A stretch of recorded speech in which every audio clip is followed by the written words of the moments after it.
room. Jared is here to talk about the strong economic progress we're making and the enormous opportunities Congress has ahead to continue that progress. We're really glad to have him here again. And Jared, I welcome you back to the podium. Well, thank you so much. All right. An opening statement, after which I'll take questions.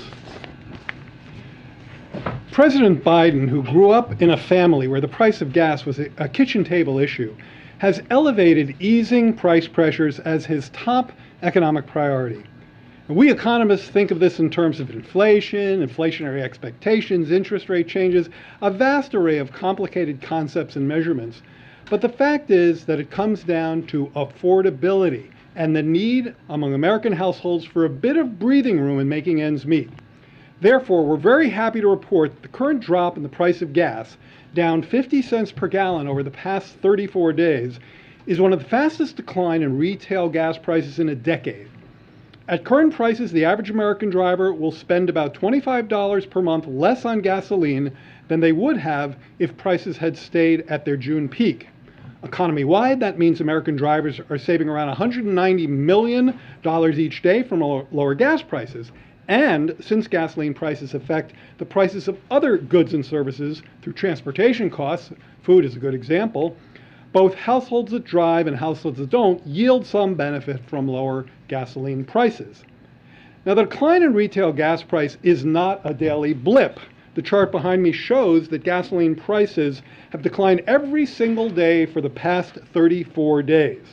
Just yesterday, we witnessed the largest single-day decline in national gas prices since 2008. As we all know, in contrast to the, quote, law of one price they teach in Econ 101, gas prices vary from place to place. But according to an industry analyst, around 20,000 gas stations across over 30 states are now charging less than $4 per gallon. Now, we know this is a volatile market. That's one reason we're highlighting a trend here and not a blip. But if you look at the about $20 decline in the price of oil since early June, as well as the drop in, that's on the next chart, as well as the drop in the wholesale gas price, we think it's reasonable to expect more gas stations to lower their prices in response to lower input costs, and thus, barring unforeseen market disruptions, to see average prices fall below $4 per gallon in more places in coming weeks. While there's a lot that goes into setting the global oil and gas price, the historic actions taken by President Biden to address the impact of Putin's invasion of Ukraine have helped and continue to help to increase the global supply of oil and therefore are in the mix of factors driving down the price. Because the president's announcement on releasing 180 million barrels from our strategic petroleum reserve and another 60 million from our global partners was back in March, I suspect there are people who forget about this critically important intervention in energy markets. But this action is very much in play in today's market, currently releasing a record 1 million barrels of oil per day on average and 84 million barrels so far. These releases have had an outsized effect at a time when the market is especially tight. In fact, as one leading oil market analyst put it, quote, "The U.S. has become the world's oil barrel of last resort, single-handedly keeping prices in the energy market from exploding even higher by selling a large chunk of its strategic petroleum reserve," end quote. Two further points before we take your questions. As gas prices are coming down, our labor market, which is where working-age families get most of their income, remains historically very strong. Job gains continue to come in at historically high levels. Private sector employment has surpassed its prior peak, and the jobless rate has been at 3.6%, just about its pre-pandemic level, for 4 months in a row. As someone who has carefully tracked labor market recoveries for decades, I assure you that this one is already in the record books for the speed of its recovery, and there's no question that the American Rescue Plan, with its shots in arms and checks in pockets, helped to achieve that goal. Finally, while the lower gas price creates some much-needed breathing room, American households need a lot more. Congress has enormous opportunities to help by continuing progress on both prescription drug costs, the cost of health coverage, and long-term growth with CHIPS Act. I cannot overemphasize the importance at this moment in our economic expansion for taking action on these crucial supports for family budgets and for long-term growth and economic security. Thank you, and Karine will call on folks. Thanks, Karine. Jared, is the administration preparing for a recession? And how do you react to companies like Apple and banks saying today that they intend to slow hiring because the economy is slowing? So let me tell you a little bit about the way the National Bureau of Economic Research Business Cycle Dating Committee, that's the group that decides recessions, makes their call. They weight a couple of variables pretty heavily, and one of them is payroll employment. Now, based on payroll employment, which, by the way, of course, relates to the unemployment rate, 3.6%, an historically very low unemployment rate for the past 4 months. Those kinds of statistics are anything but recessionary. Now, that's very much a look at the job market today.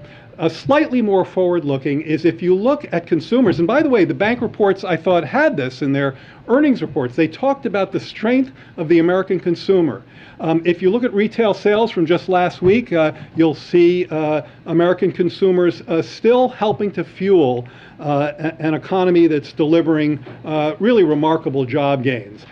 So I think, and by the way, that in itself relates to something I kind of referenced in my opening comments, the fact that not only do people have the benefit of an historically strong job market behind them, a real tailwind in this economy, many also still have excess savings. This is one of the things that's helping to fuel consumer spending, which again is 70% of our economy. So I think if you look at the strength of the current economy, if you look at the strength of the labor market, if you look at the strength of consumer spending, you would conclude that where we are right now remains solidly within expansion. Okay, and just one follow-up to that. I'm sure we all remember a year ago, other colleagues of yours stood here and said inflation was transitory and was not going to last and was certainly not going to go up to where we are now. Do you think it's possible in a couple of months you might regret standing here and saying we're not about to be in a recession? Well, I want to be very clear what I'm saying. What I'm saying is that based on consumer spending, based on payroll employment, based on where the unemployment rate is, I think we can confidently say that these numbers that we're posting are very much inconsistent with a recessionary call given where we are right now. I think that is the most accurate way to assess the answer to that question. When it comes to transitory, I think the answer there is that we were careful when we were talking about that to consistently reference the forecasts that were out there, the view on inflation's trajectory by not only pretty much every forecaster we could find, but of course the Federal Reserve as well. And so this was a period where we hadn't seen new variants of the virus, where the war in Ukraine, of course, was not yet a reality. So I think that if you look at the general trajectory of where the forecasts were pointing in there, that was generally the way in which we tried to talk about that. And I think that's worth going back and seeing. Jared, Senator Manchin said that he is a no-go on the climate deal because he has concerns about inflation. Is there a scenario where you all try to wait for better inflation news and then try again on that front? Well, let me just start by saying, better inflation news. I mean, that's again, getting into a level of forecasting that I'm not going to do in this period of uncertainty. What I can very much assure you, though, is that the price of gas is considerably lower in July than it was in June. And this is something the President referenced when the June CPI report came out. We're talking about, as I mentioned in my opening comments, a situation where the price of gas is falling at about the fastest rate it has in a decade, and where more than 20,000 gas stations now are selling gas for less than $4 a gallon. That will show up.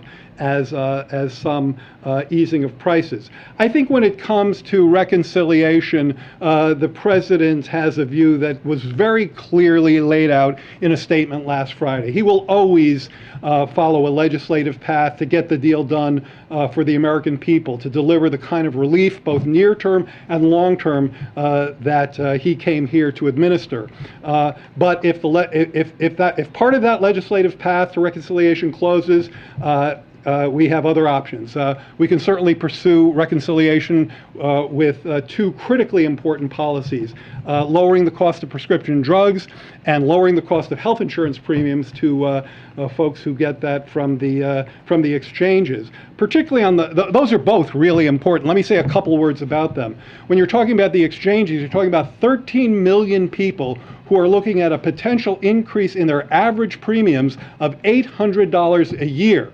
Now, the Center on Budget, where I used to work, did a calculation showing that for a couple 60 years old with $45,000, so not rolling in dough exactly, failing to extend these enhanced premiums would raise their premium cost by $1,900.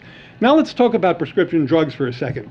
Presidents from both parties have long tried to accomplish this critically important measure to stop prohibiting Medicare from competing in the market, to lower drug prices for our seniors. Now, I think you have to ask yourself why it is that in other countries, people pay 2 to 3 times less than we do for the same drugs. The same pill costs 2 to 3 times more here than it does there.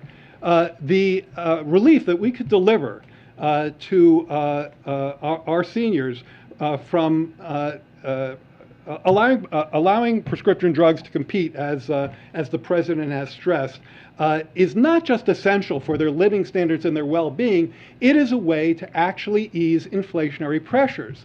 So this is a very clear choice of whether you stand with Big Pharma or whether you stand with American seniors in the Medicare program, which, by the way, will be $100 billion better off over 10 years if we can achieve this in reconciliation. Now, the Democrats appear to be aligned on that, and that along with the premium coverage, would be an absolutely huge win for reconciliation. Thank you. Following up on Jeff's question about transitory inflation, I'm curious what made the White House realize that the phrase was inaccurate and also politically problematic? I think it has to do with the, I'm going to use economics, with the periodicity, which is, see, this is why you do a better job than I do. I think it has to do with the ambiguity about the length of that word. Is what it has to do with. I think it has to do with the ambiguity about the length of that word. Some people hear transitory and they're going to think weeks and months. Others hear transitory, particularly probably economists who are used to the broader ups and downs of cycles, and think longer periods. And I think the lack of specificity about the cadence that was implied by that word, the temporal cadence implied by that word, led to a level of ambiguity that wasn't serving the debate very well. What about just the second part about politically problematic? Was that something you were hearing from voters, seeing show up in polls, that language was hurting the president with voters? I think that when it comes to politically problematic, you've heard the president say in recent days that this that inflation is unacceptably high, and that bringing it down is his absolute #1 domestic priority. And I think that is all you need to know in terms of what he is dispatching his economics team to do in that front. Now, I also think, and let's not lose this because I think it's really important today, this is what I tried to focus in on my comments at the top, is that his actions, this is not just forward-looking. It is, but it's not just forward-looking. Actions he has taken thus far are providing real relief to the American people, okay? His release of oil from the strategic reserves, his increase in E15 ethanol, these are not the only reasons that the price is behaving as you saw in those charts. But they are in the mix. The president's actions taken thus far are helping to provide real relief, real breathing room for the American consumers at the pump. So this is not just an aspirational a goal of this president. This is something he and his team are actively working on. Good. In the back. Thank you, sir. I have two questions. The first quick one is, I guess, does the council have an estimate for how much the administration's regulatory changes have combated or contributed to to inflation thus far? I think in many ways we've been talking about a lot of that already. I mean, I just mentioned the E15 Ethanol Waiver, so that's a waiver that helps increase the supply of gasoline, particularly in the Midwest. I think certainly if you broaden sort of the regulatory scope to consider executive actions and rule changes, you see a lot more. I mentioned the strategic reserve release. We haven't talked about this yet, but the president has made real progress in helping to ameliorate food price pressures through issues that include double cropping, taking action on fertilizer prices, ocean shipping. So all of these are actions that he's taken. In some cases, they've involved legislation, but in many cases they haven't. And then my second question, tomorrow marks the one-year anniversary of President Biden insisting that high prices and inflation, in the president's words, were expected to be temporary. A lot of my colleagues have asked similar questions, but I'm wondering how much faith can the American public put in future White House assessments about the economy, about inflation, after they saw that inflation number increase month after month and before the Russian invasion? Well, let me say two things. First of all, I tried to answer as fulsomely as I could some of that part of that question earlier.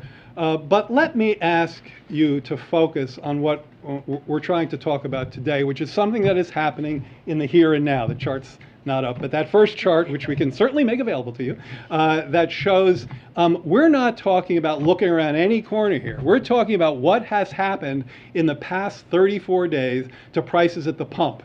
They've fallen 50 cents, and you heard me go through some of the numbers in terms of the relief for American drivers.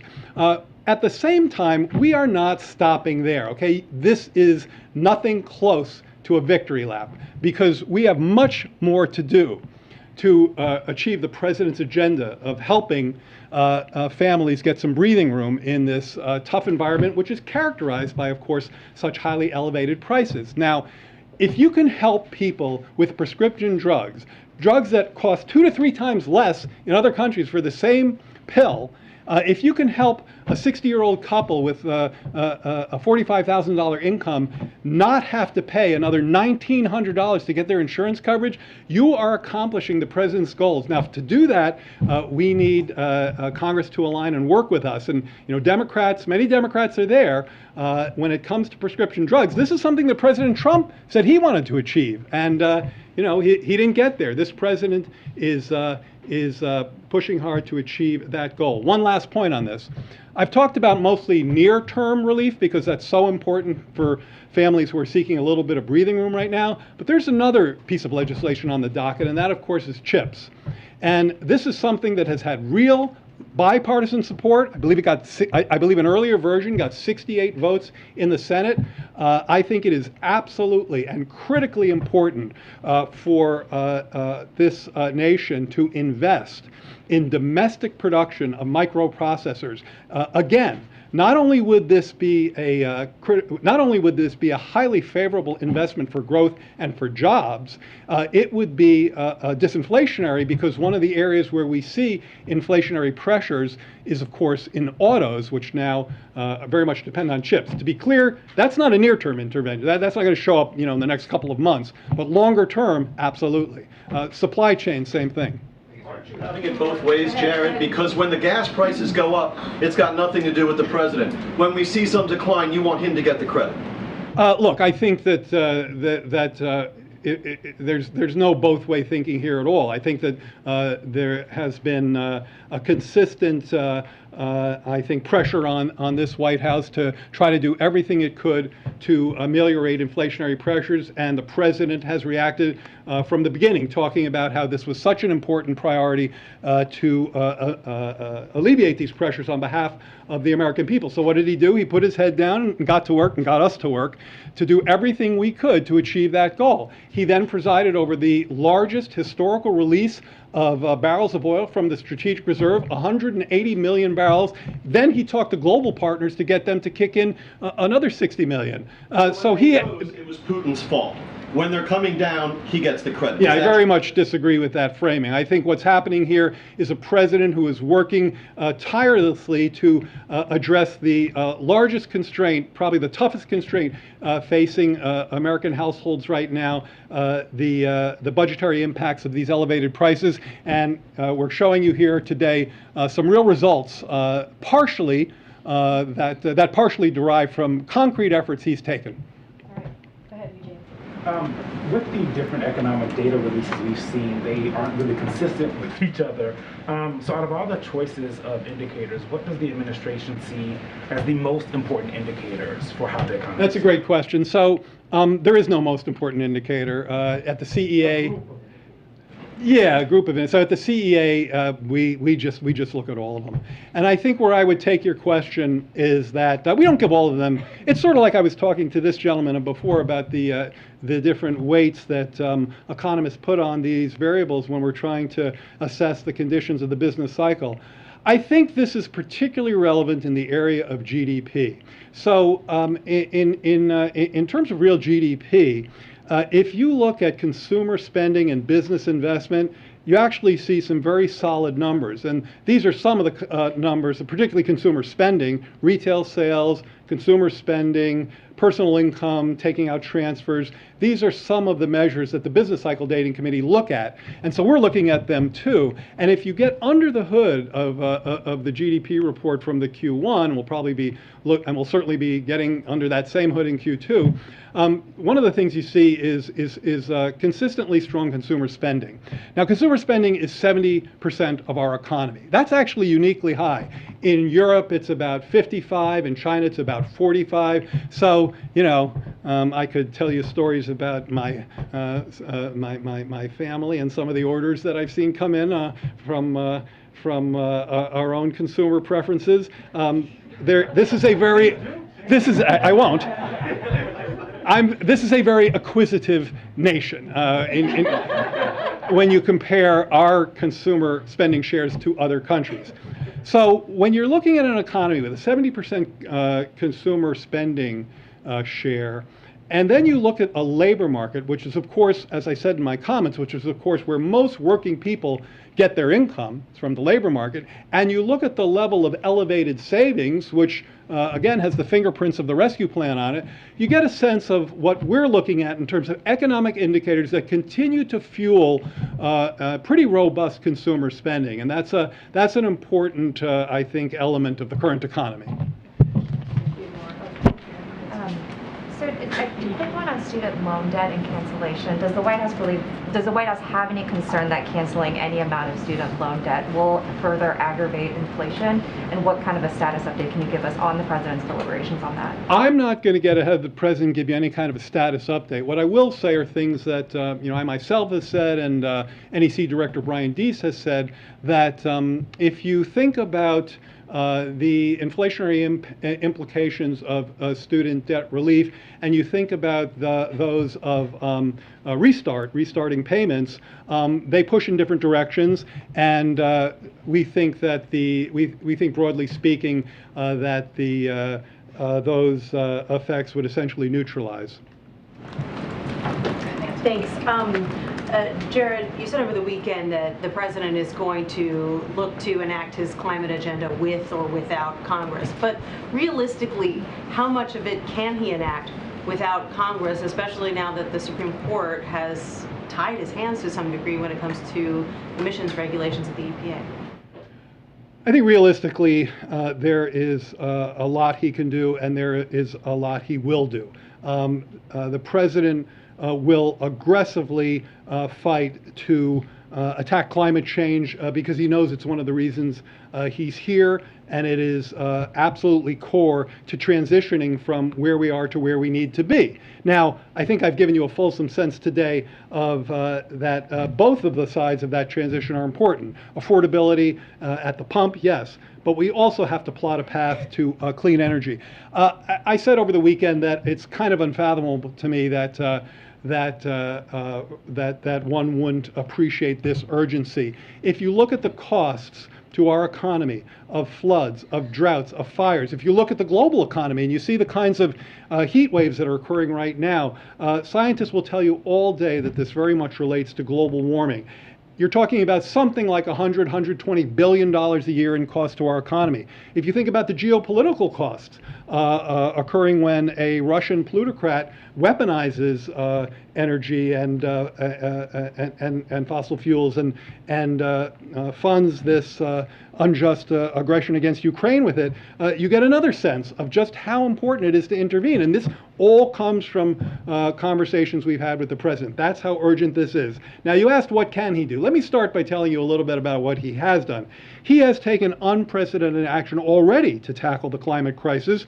He's invoked and this is non-legislative. He's invoked the Defense Production Act to make more clean energy in America. He's jump-started the offshore wind industry. He has set the strongest emissions standards ever. And it is our firm belief that he can and will continue to do so if the legislative path is closed to him. But he will also pursue that path as well. And that this is how important and urgent it is to him. So then why do you think that, you just laid out the costs of inaction? Clearly, Senator Manchin believed that the cost of action was too high in the face of high inflation. Why do you think you weren't able to convince him that the cost of doing nothing would be higher? I just don't have a great answer to that question. I mean, I think what we can do, and I hope I've been a little bit convincing here in my conversation, but I worked for Joe Biden for a long time, and I found him to be profoundly convincing in this area. And he's someone who's been in the Senate for decades, so it's not like he grew up in a world where climate change and global warming were the top of the agenda, but his understanding of that, his a deep appreciation of the urgency of what I've just described of you is as high as I've been stressing in my comments today. So I find, I personally, and I think lots of other people, or 81 million people who voted for him, find him extremely convincing on this. And when he says, when Fighting Joe Biden says he's going to keep fighting for this issue, I think we should all believe him. Two more. Go ahead, Franco. Hey, thanks, Jared. You talked earlier about the importance of the prescription drugs efforts, but you also kind of took a sigh of deep breath when asking the inability to convince Manchin on climate change. I mean, how is the reduced or the smaller reconciliation package? I mean, does the White House feel that's a defeat, and if not, how not so? Not even close. I mean, the accomplishing the prescription drug agenda that the president has been talking about and underscoring since before the campaign. I was his chief economist when he was the vice president, these many years ago, and he was talking about the importance of it back then. I remember briefing him on these points about how prescription drugs are 2 to 3 times more expensive here, how we could save Medicare $100 billion over 10 years by injecting competition into this space. That just resonated with him, I think, probably ever since he's been aware of the issue, and achieving that would be an absolutely landmark goal, not just on behalf of American seniors and their living standards, but on behalf of this absolutely essential and much loved program called Medicare. But considering where the original proposal was, I mean, so I see where you're going. So considering where the original proposal was, I want to refer you to the comments I just made. Sure, this president will always try to pursue a legislative path to get the best deal for the people who sent him up here to do just that. But if that path closes, he will find another path, and he'll keep working on the legislative path. Joe Biden is someone who's been pulling legislative rabbits out of hats for 3 or 4 decades now, and he's going to continue to do so. So whatever paths are open to us, we will take. When those paths are closed, we're going to find other paths. That's how important this agenda is. Go ahead, Jim. Back to reconciliation. Obviously, one of the parts of the president's agenda had been a global tax deal that this administration has led the world in sealing. But now, because of the dropped tax provisions in reconciliation, the United States will not be in compliance with the deal that it negotiated, essentially. How can you possibly expect the rest of the world to follow along if the U.S. is not going to actually be in compliance with the deal? So let me say a few things about that, kind of warming up to the answer, because I want to just give a little bit of a runway. First of all, I do want to give a real shout out to Secretary Yellen, who's worked very hard in this space and has accomplished a lot in terms of working with our global partners. And I think one of the things you got when Joe Biden came to the White House is a president who was going to re-engage with global partners in a way that delivered the progress we've made thus far.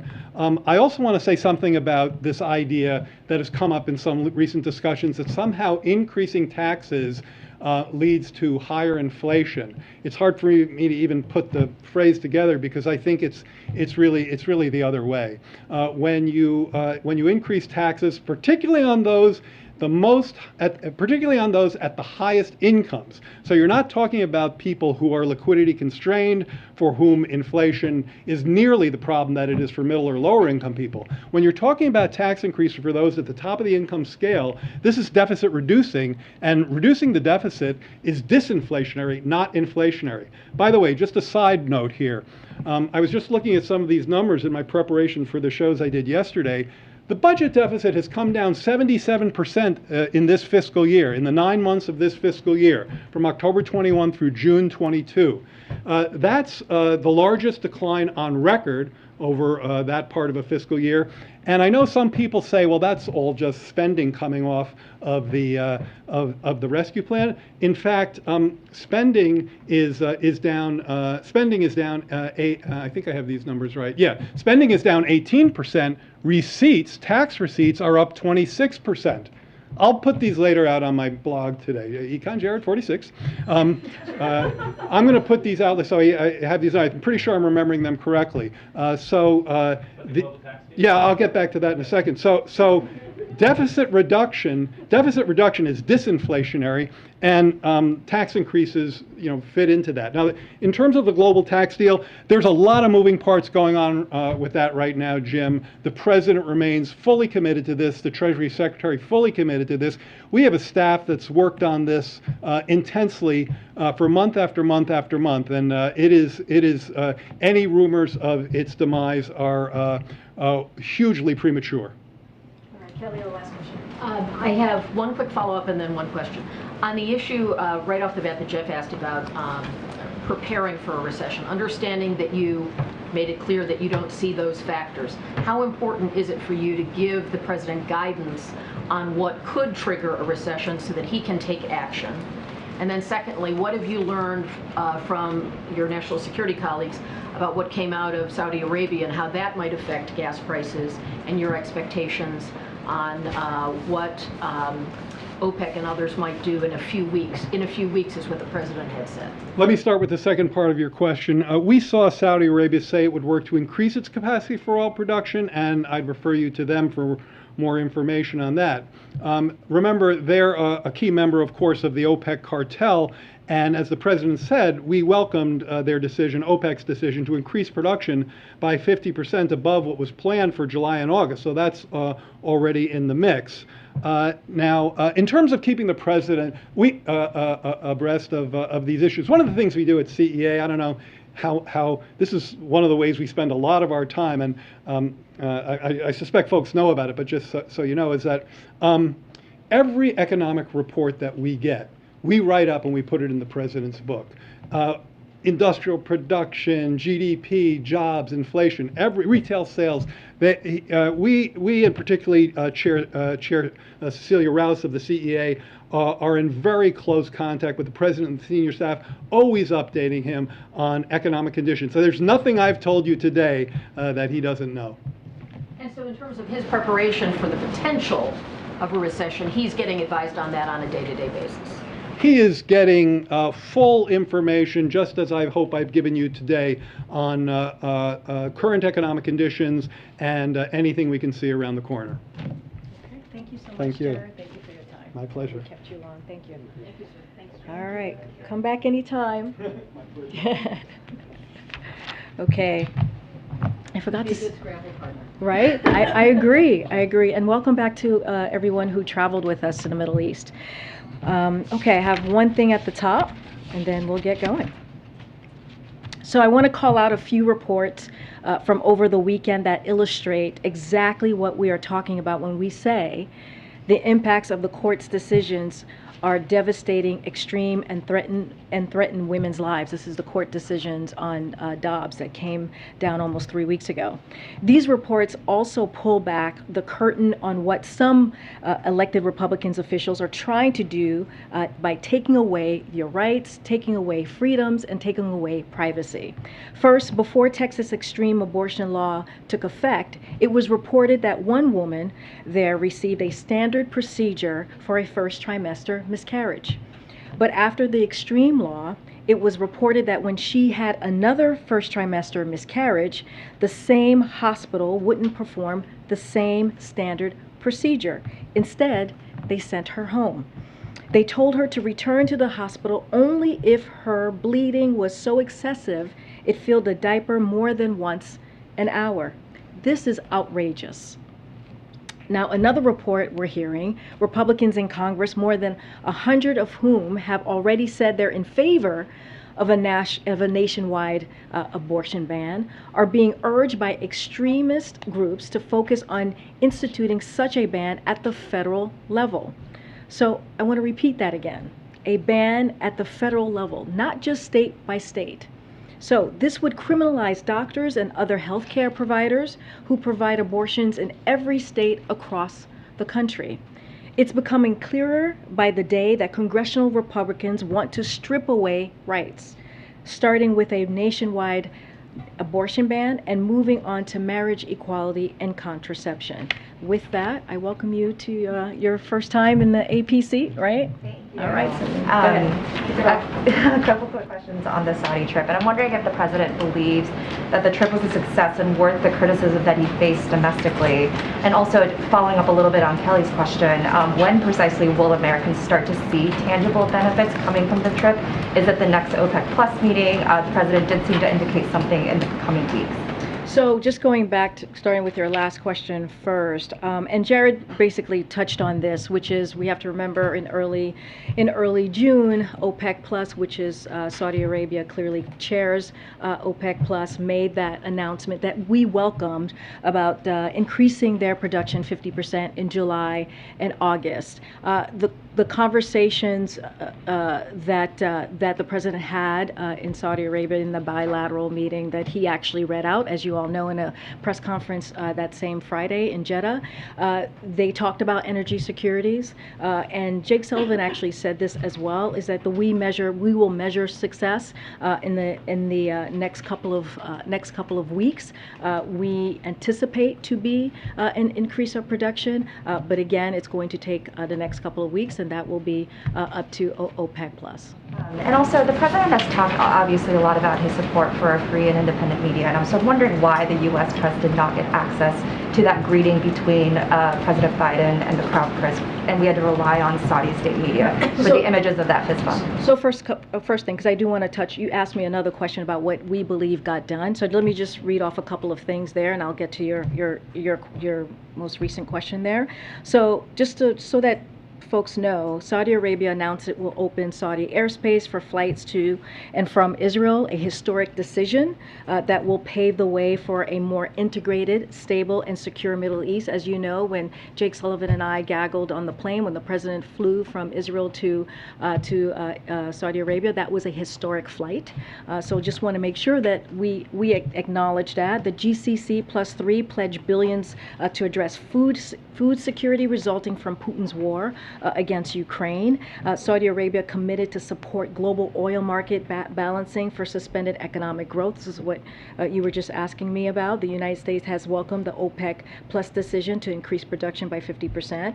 On the climate crisis, which was also part of the agenda, we're collectively investing hundreds of billions of dollars in clean energy initiatives, increasing our climate ambition, and working together to diversify supply chains and invest in critical critical infrastructure, and we're doing everything possible to extend and strengthen the UN mediated truce in Yemen, which is the first one in 7 years, where 70,000 Americans work and live. And so, again, we're seeing the longest peace in that there in Yemen in some time.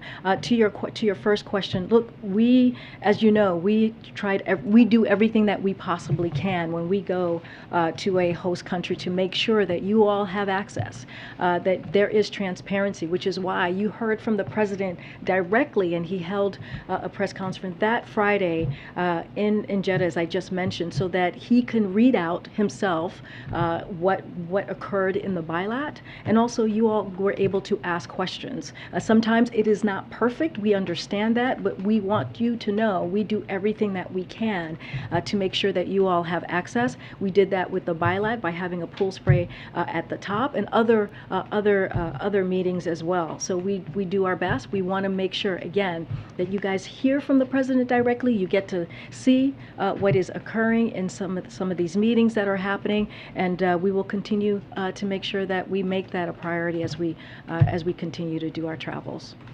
Okay. Thanks, Karine. Does the president, now that he's back from Saudi Arabia, does the president still believe that Saudi Arabia and the Crown Prince should be considered a pariah, or did this trip change his view about that? So, as you heard from the president again on Friday, he made very clear that that he made his views very clear to the Crown Prince on that during that bilat meeting, and he even said it would be inconsistent, right, for a president of the United States not to speak of our values, not to talk about human rights, and it would be inconsistent, to be quite frank, of Joe Biden not to do that. So he was very clear about where he stood about Jamal Khashoggi's death, murder. He mentioned it from the start of their meeting, and when it comes to his comments stand. He has been pretty clear about that, about where he stands on the comments that he made during the campaign. And look, I think one of the other things I do want to be very clear about is, if we're going to talk about human rights, if we're going to talk about our values, he believes it's important to have that straightforward leader-to-leader conversation. The president has talked about that many times, about how important it is to talk directly and frankly with leaders when it comes to our values, when it comes to issues like human rights, and he will continue to have those conversations. And yet the Saudis say that conversation about Khashoggi never happened. The foreign minister says he was there and he didn't hear the president confront MBS in that way. So are they lying about that? And if so, does that indicate that actually they are not getting the message? So I'll say this: the president was asked this question, and he spoke to it directly. And I do believe that if anyone telling you differently about what the president said, they weren't listening to the president himself when he was asked that question, when he spoke about how he brought up the death of Jamal Khashoggi. So I'll leave it to what the president said when he was asked directly most recently about that. Okay. Thanks, Karine. On the Uvalde school shooting, was the president briefed on the findings by the Texas state legislators investigating the law enforcement response to the report that was just released? So he's aware of the report. I will say this: it is devastating. The report, it adds and frankly unacceptable. The report that came out I believe just yesterday. It adds on more questions to how law enforcement's reacted, their role on that day, on that tragic day. As you all know, we've mentioned this before, and you heard from the Department of Justice. They are doing their own review, and so I will leave that, their own independent review of exactly what happened that day, and so I will leave that to them on any further comments. And what was the president's reaction when he was made aware? So I wasn't there when he was made aware, but I do know that he is he's aware of the report. And on oil and gas prices, Jared Bernstein came out to highlight these prices being down, but many industry analysts think that this could be just a temporary reprieve, that these prices could very well be going up again, maybe even in the fall. Oil was trading above $100 today. How concerned is the administration that oil and gas prices could be on the upswing again in the short term? So, look, the president is going to continue to do everything that he can to make sure that the American public continues to get that little bit of relief. Look, what we're seeing here today, what we're seeing in the last 34 days, and that 50 cents, now we're seeing 50 cents on average per gallon that has come down. We see in 30 states across the country, we see we see gas at $3.99. Like Jared said, we're not doing a victory lap, but this is important. This is important to note that the work that we have done, the work that we will continue to do, is going to give relief, $25 a month to American families. We're talking about nurses, we're talking about teachers, we're talking about firefighters. This is going to have a real impact on their lives. And so, look, you know, what we're looking at is what we're seeing currently, what we're seeing at this moment, and I think it's important to lift that up. And again, the 1 million barrels a day from the Strategic Petroleum, a historic action by the president, the 240 million barrels that the president was able to get leaders to do, the ethanol 15, which is the homegrown biofuels, which helped lower gas prices across in gas stations across the country. All of these actions are important. Now, do we need to do more as we talk about inflation, as we talk about the elevated number that we're seeing in inflation? Yes, that's why the president's going to continue to work with Congress to make sure that we're lowering costs for the American families, like prescription drugs, for example. And if we are able to do that, we are on the cusp, as Jared was saying, to really winning against one of the wealthiest special interest groups, which is Big Pharma. All of these things are important to note, and again, we're just going to continue doing the work, but also we want to highlight what has occurred these past 34 days. Go ahead, Jeff. Karine, what is the White House's strategy now for engaging with Senator Manchin going forward? So, as we like to say here, we're not going to negotiate in public. The president and Senator Manchin have a very close relationship. We will continue to have the conversations that we have been having with him for the past 18 months on a different variety of issues. But again, not going to negotiate in public. But we do want to lift up what's about to happen, what we're on the cusp of doing with the reconciliation bill is going to impact tens of millions of Americans' lives, and that matters as we're looking at healthcare. When it comes to climate change, you saw the president's statement just recently.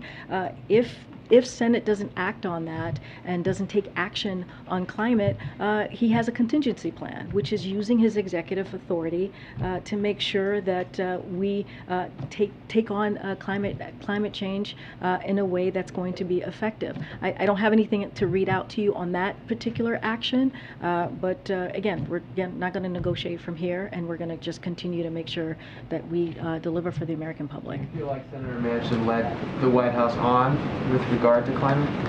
Again, I'm not going to negotiate in public here. I'm not going to lean in or give any pull back the curtain on private conversations. We are prepared to act if need be, if Senate is not able to include the climate provisions that we have discussed.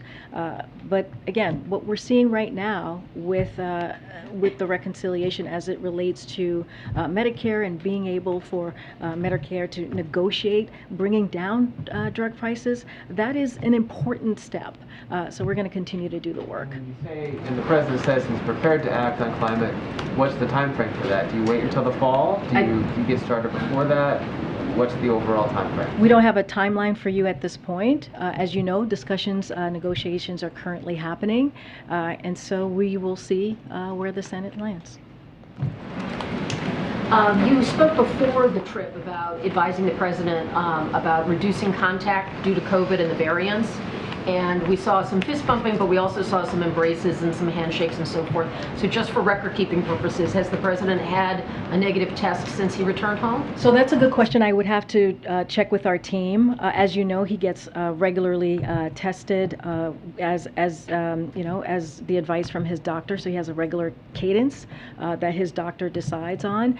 We did provide on the gaggle last week. I provided that he had tested negative on his right before heading out to the Middle East, and then we sent out a pool note as I believe as we were going to Saudi Arabia because there were testing requirements, and he had tested negative then.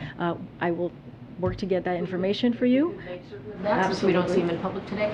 And the First Lady of Ukraine is coming and has a schedule for a visit with Dr. Biden.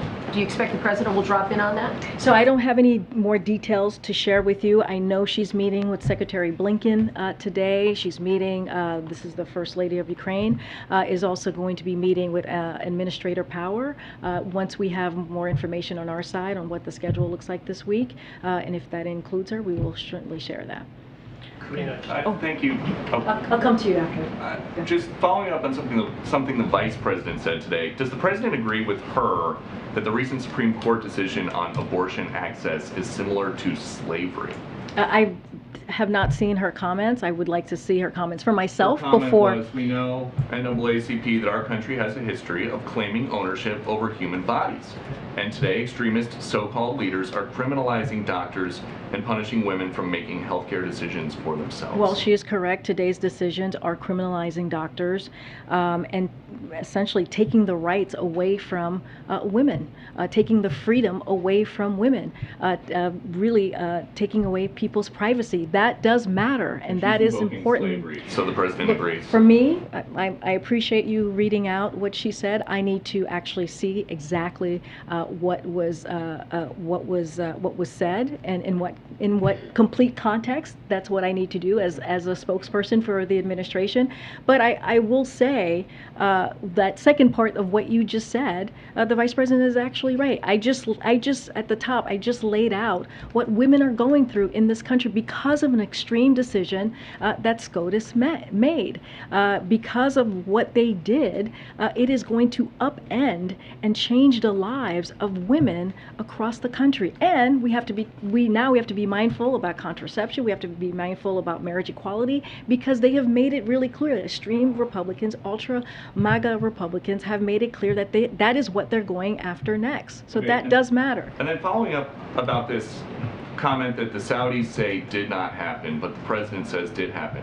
Did you personally hear the President raise the issue of Khashoggi's murder with MBS? I trust the President. He made those comments as you heard directly from him during the press conference, and he said at the top of the meeting he mentioned Jamal Khashoggi, and so you did not hear him say that. I am just saying to you that the President himself, I was not in the meeting to answer that question, but the President himself said and laid out very clearly, and just to be clear, that press conference happened because he wanted to make sure that you all heard from him directly. That was the President's decision. He wanted to make sure that he read out what occurred in the bilateral meeting with the Saudi Arabia government. But so ultimately, we get back from this trip. There's no new peace talks in the Middle East. There's no new commitment to increase oil production in the Gulf. So what was the point of this trip? I just read out earlier, Peter, of all of the things that had occurred, some of the do-outs or some of the things that we were able to get done during this trip. Look, let's step back for a second and talk about what the President was trying to do on this trip. If you look at this region, the Middle East, it's a critical region. The President, his intent was to make sure that there was not a vacuum in the region so that you didn't have China and Russia stepping in, trying to fill that vacuum. And so it's important for the United States to make sure that we're having those conversations, direct leader-to-leader conversations, and that we talk about our national security, we talk about food security, we talk about climate change. All are issues that are important to the American family. And so as it relates to the oil production, I talked about, and Jared talked about what OPEC Plus did early in June. We are confident that we will be able to measure how the success of those conversations that the president had in the next several weeks. Why not insist on a commitment, though? He gets back with no commitment, and the price of oil per barrel shot up. Is that what the president wanted, to go there and have the price of oil more expensive? But again, we have seen gas prices go down in the past 34 straight days. Aren't they still go down $2 a gallon higher than when you guys took office, though?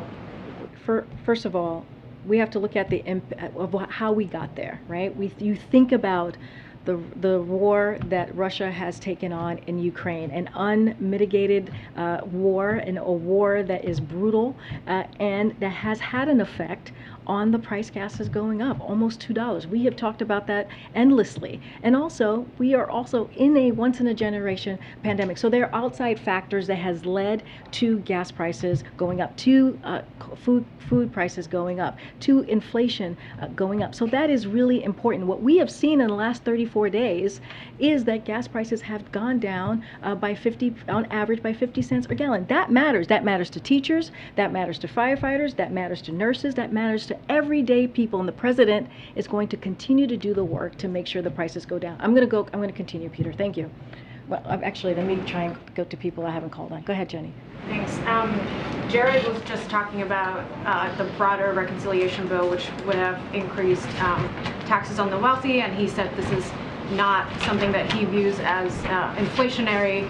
You know, you guys have talked about how this would reduce the deficit. So with Senator Manchin saying his exact, concern with doing a bill like this is inflation, does the White House regard that claim as credible? So I'll say this. We have heard from economic experts out there.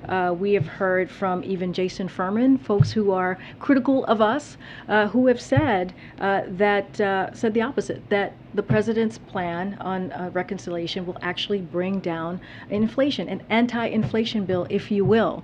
And if you look at when you bring down the deficit, as you all know, that actually will help inflation. So look, I'll lead you to the expert. I am not an economic expert, but they have said themselves this is an anti-inflation bill, and it will help with that fight and what we're trying to do, which is our number one economic priority, the president's number one economic priority, which is bring inflation down. You don't really see Senator Manchin's claim that inflation is why he pumped the brakes on it as a credible claim. I am not a spokesperson for Senator Joe Manchin. As you know, I am a spokesperson for the President of the United States. And what I can tell you is what experts have said, economic experts have said, and so that's where I will send you. One more on the CHIPS bill, which seems like actually it's moving forward this week. So, congrats. There's a provision that seems to be a little bit fluid on whether or not to prohibit certain investments if you take semiconductor subsidies in China. Intel is one of the companies that is lobbying against this. What's the White House stance on this, and do you have a message for Intel and companies like that? So I'll say this: the CHIPS Act is intended to bolster American competitiveness and our own domestic supply chain security. That's why we continue to support strong guardrails, as you're alluding to there, Jenny, which also have bipartisan support in Congress to make sure CHIPS incentives generate more semiconductor investment here in the U.S., not in China. So, and guardrails help slow the growth of investment in China. That is why such an important part of the bill. It is such an important part of the bill, and we believe in strong guardrails. Go ahead, Ken. I said I would get back to you. Yeah, Karine, on Ukraine, President Zelensky replaced his head of domestic intelligence and the prosecutor general. He said during the weekend that hundreds of treason investigations have been opened into employees of law enforcement agencies.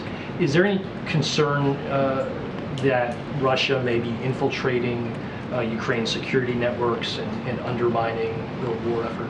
So I'll say this,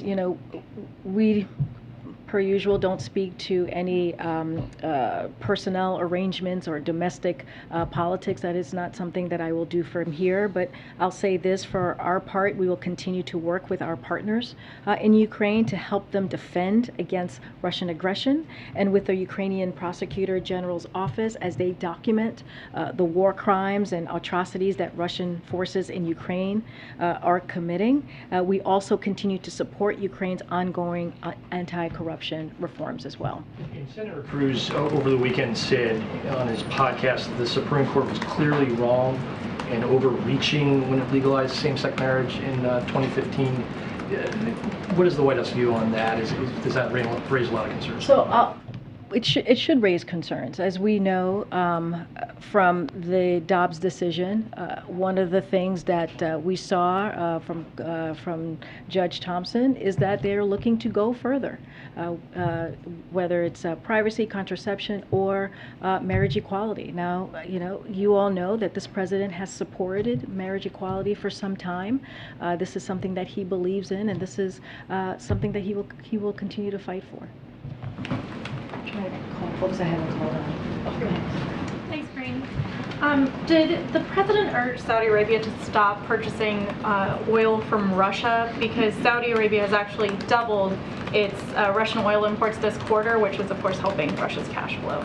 So I don't have anything to read out for you on that. As you know, at the G7, one of the conversations that came up when the president was there recently in Europe, in Germany specifically, was how to put a cap on Russia oil. That is a conversation that was started. It is continuing on the staff level, and that, as you know, will have an effect on the price of Russia's oil. And so we'll continue to have those discussions.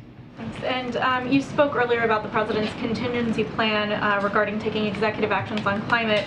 But do you believe the president can still keep the commitments he made to world leaders on reducing emissions through executive actions if Congress fails to act? So we're going to do everything that we can to make sure that we are taking action on the climate crisis. And so again, the president has, I think Jared read this already, but just want to reiterate what he said from day one. The president finalized regulations to rapidly phase out super pollutants. He jump-started the offshore and industry, and he set the strongest ever emission standard for cars and trucks. So this is something that is incredibly important to the president. He thinks it is urgent to act on the climate crisis, to take action, and that's why if Congress, Senate doesn't act on the climate component of reconciliation, he's ready to take use his executive authority. Let me see who I haven't called on. Go ahead. Thanks, Karine. Senator McConnell says President Biden planned to nominate Chad Meredith, an anti-abortion Federalist Society member, for Kentucky District Judge position as a, quote, personal friendship gesture.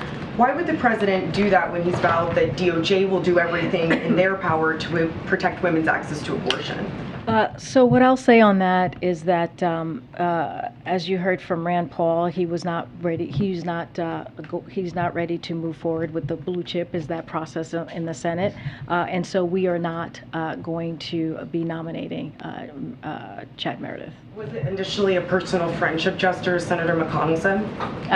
That part of your comment is not something that I'm aware of. I'm just telling you where we are currently at this time. Generally speaking, why was the president planning to nominate Mr. Meredith in the first place, given that he has said that DOJ would do everything in its power to protect abortion access for women? Well, that doesn't change anything. DOJ is going to do everything in its power. You heard directly from the president about that. You heard he signed an executive order on what DOJ is going to do and and formalizing what DOJ is going to do and formalizing what HHS is going to do. That is something that the president is very much committed to, and certainly is not going to back away from that. He wants to make sure that women's rights are protected. Just talked about what could happen next, which is a national ban on abortion, which would be devastating for so many women across the country. We talked about what else Republicans are thinking about doing when it comes to contraception, when it comes to privacy, when it comes to marriage equality. And this is a very serious time, and we need to make sure that we are paying attention to what potentially could be happening next. And so, again, I don't have much more to add on your question. Okay. Thank you, Karine. Is the administration in touch with the authorities in Ghana? I know Ghana declared today their first ever outbreak of Marburg virus disease. Is the White House in touch with them? Say that last part, the what disease? Marburg is called Marburg. Okay, let me go back to the team and get more info for you on that. And then what's your strategy in reassuring the international community that yes, the president met with the killer of Saudi Arabia, but the U.S. remained committed in human rights? Well, so this is what I said earlier to someone who asked me. The president believes that it is important, as we are talking about human rights, as we are talking about American values, it is important to have those frank and direct conversations with leaders and be very, very clear on where we stand as a country. This is what the president, you heard directly from him when he held a press conference in Jeddah, as I've stated many times at this point, this afternoon. He made that very clear. He spoke directly, he spoke firmly, and that is a continuing conversation that he is going to have. Human rights issues come up frequently when he is meeting leader to leader. That will not stop, that will not end, and this is something that the president has been committed to for his entire career. Okay. On the same topic. Thanks, Karine. Just picking up on climate, you mentioned that there's no timeline on the administration taking action, but does the administration have an executive order or executive plans ready, or does there need to be a process to consult, to plan? I mean, how far along are you in the process? I mean, how have you been preparing for that? So I don't have a timeline for you at this time, is what I was trying to say. Look, I'm not going to comment on any specific action. I don't want to get ahead of the process, of the policy process, and certainly don't want to get ahead of the president. But the point that we are trying to make here is that he is committed to taking action on climate change, taking action on climate. But right now, I just don't have anything to share at this point. Is there anything you can share on how has the administration been in the process of preparing for this type of contingency? I'm not getting ahead of the policy process. One more. Can you just say when the president will announce his decision on China tariffs? Again, I don't have anything more to read out for you on China tariffs. Look, the way that it was handled by the last administration was it was bungled. If I'm going to be really honest here, it was not done in an effective way. China has not done their part, and so the president wants to make sure that his team is looking at every option, is looking at exactly how to move forward. We just don't have an announcement to share or anything to preview at this time. Just to go back to Senator Manchin and the energy provisions, he said on the radio on Friday that he didn't tell Senator Schumer that he was out on the energy and climate provisions, just that he wanted to see another month of inflation data. So if it's such a crisis that the president is bent on dealing with, the climate crisis, why not wait another month to see what the inflation data, which the administration thinks will be better, look like, and see if you can get Senator Manchin on board for legislation? Is the president effectively saying he doesn't believe that the odds are good of that happening if you waited that extra month? Right now, the Senate is still in talks. They're still negotiating. And so the president has put forth a contingency plan. If that climate change provision that we have been discussing is not in that Senate reconciliation plan, he will act. But right now, we're letting the negotiations happen. We're letting that process continue. Again, we don't negotiate in public. But again, what we're trying to say here is the president is ready to act if needed. Well, look at in his statement. He said he wants a bill by August, which would seem to rule out waiting for Senator Manchin. Well, look, the process is still happening. I'm not going to get ahead of the president. We are, what is today? July? I don't even know. July 18th. And so we're going to let the Senate work on the reconciliation bill. Let them have the conversations, the negotiations. Just not going to get ahead of that at this time. Okay, go ahead, Ashley. Asking sort of the flip side of Jim's question, I'm curious, was there anything Senator Manchin ever conveyed to the White House that gave you guys any reason to believe that a West Virginia Democrat in a state that Trump won by almost 40 points, who's accepted millions of dollars from the fossil fuel industry, would ever support any sort of climate provision?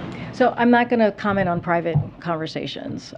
Again, that is not something that we do here. We say this all the time. Not going to comment on any back and forth that has occurred with Senator Manchin or any other congressional member. We're going to let the Senate continue to negotiate.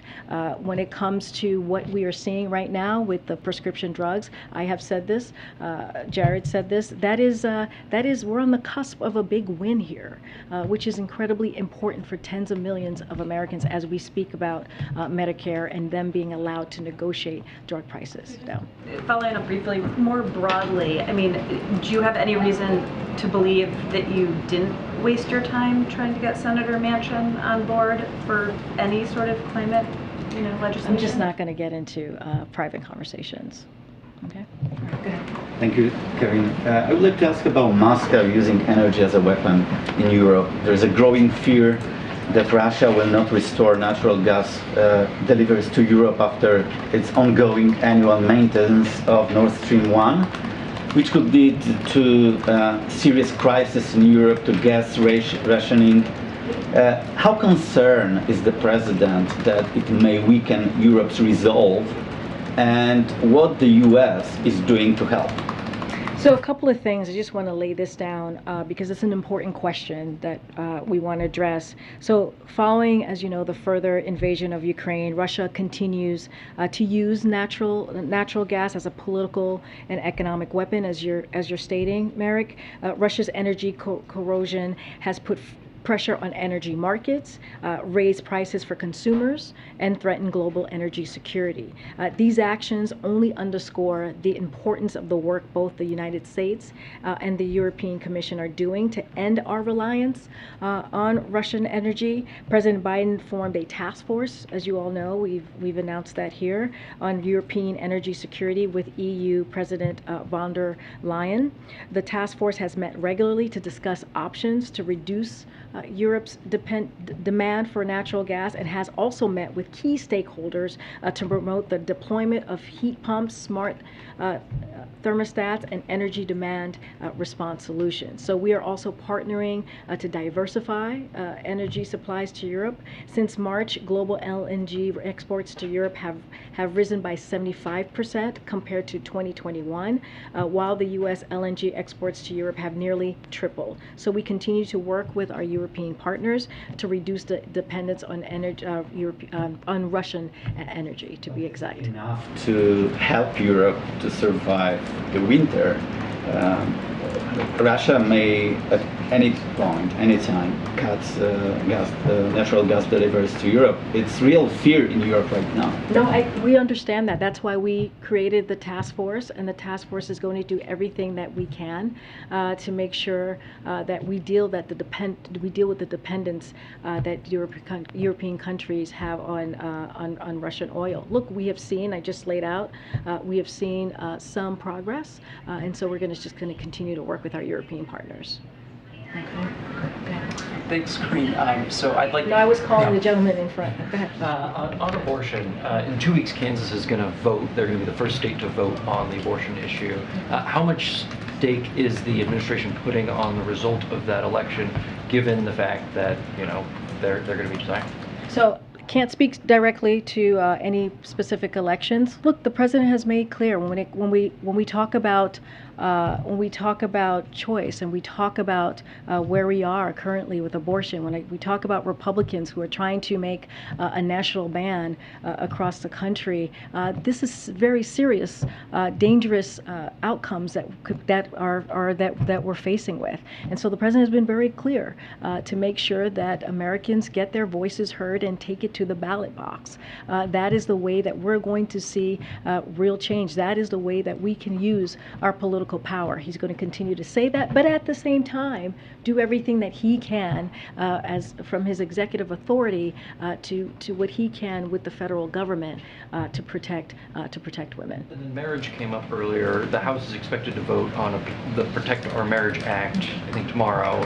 How much work will the administration be doing to try and get that bill through the Senate, where it's going to face a much more difficult? So we support that act, and we applaud Congress for moving forward. As I mentioned earlier, when I was just asked a question about marriage equality, this is an issue that the president has been fighting for and speaking about for many, many years, and so this is certainly something that we support. One of my colleagues at Politico reporting today that the ACLU obtained and has since released records publicly from DHS that show use of mobile location data harvested from apps on hundreds of millions of phones. DHS was then able to use 336,000 location data points across North America.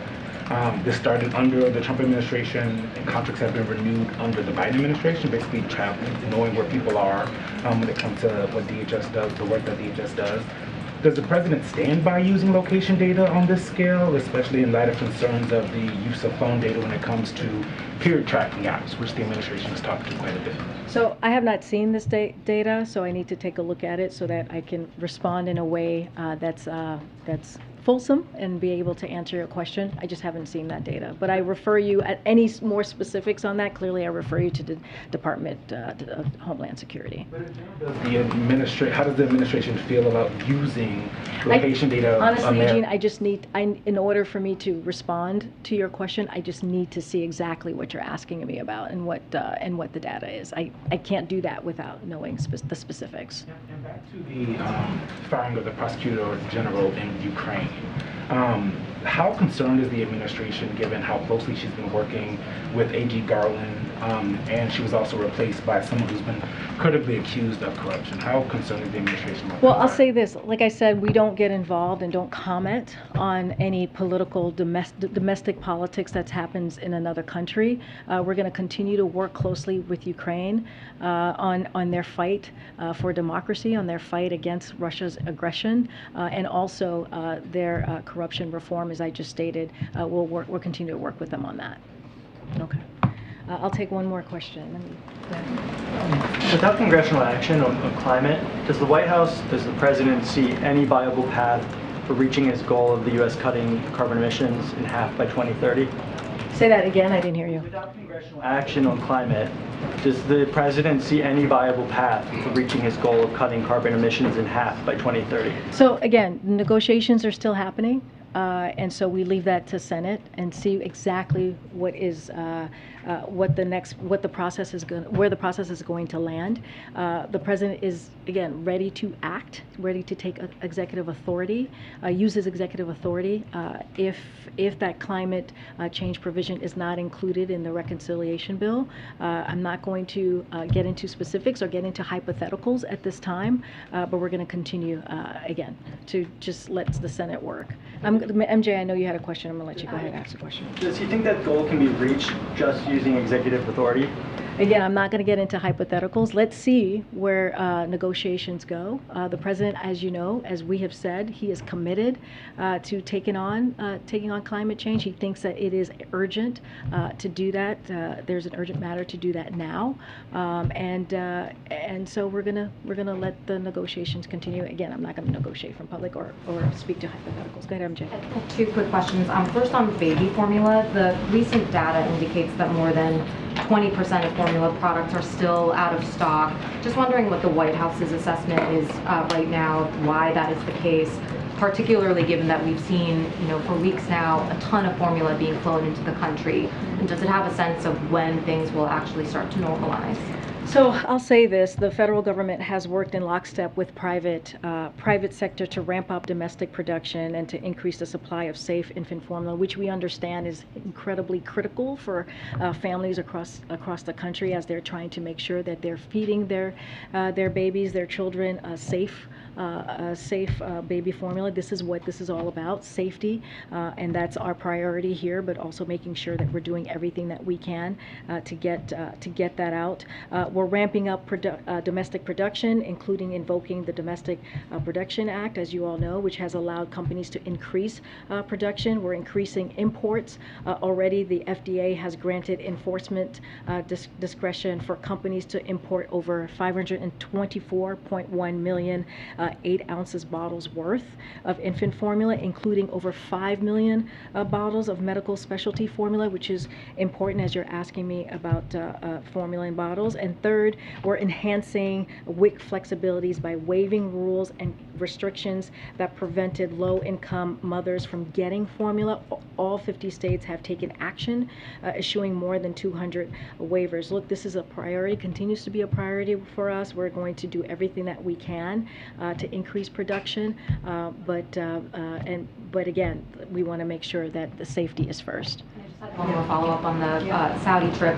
When the president came back from his trip, he was asked if he regretted the fist bump with the Saudi Crown Prince, and he said, "Why don't you guys talk about something that matters?" Can you just help us understand why he suggested that that fist bump did not matter?